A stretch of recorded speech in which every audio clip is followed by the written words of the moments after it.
नमस्कार दोस्तों। हम कालिंगड़ा राग का छोटा ख्याल ले रहे हैं, तो इसके पहले हमें इसके स्वर लेना है। तो हम स्वर के साथ इसको गाएंगे ना, तो हमें बहुत ईजी और अच्छे से हम गा पाएंगे। तो हमें गाना यह है, सा नी ध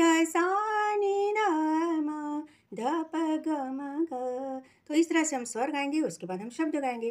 तो चलिए दोस्तों, पहले हम स्वर गाते हैं, उसके बाद शब्द गाते हैं। ये दोस्तों हमारा छोटा ख्याल है ना, ये सेकंड वाला है। पहला वाला हमारा हो चुका है, अब होने लगो प्रभात वाला है ना।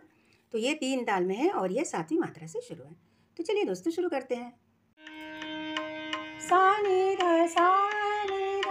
म ध प ग म ग। सा नी ध म ध प ग म ग। सा ग म प ध नि सा ध नि सा नि ध प सा नि ध म ध प ग म ग।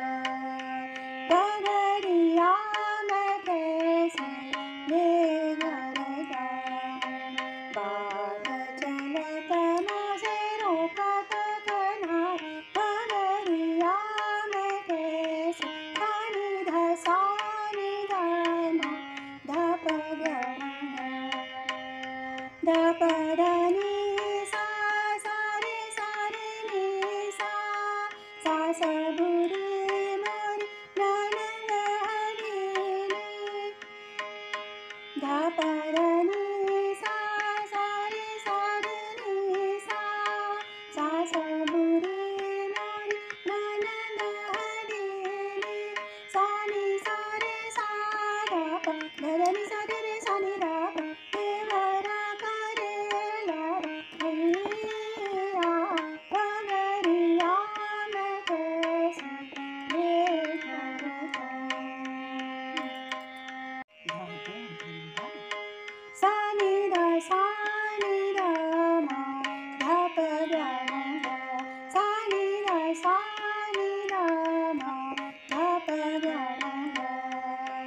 सा ग म प ध नि सा ध नि सा नि ध प सा नि ध म ध प ग म ग। गगरिया में कैसे ले घर जा, बाध चलत मोहे रोकत कन्हार। गगरिया में कैसे ध प ग म ग। ध प ध नि सा सा रे नि सा सा सबुरी मोरी ननंद हरिणी। ध प ध नि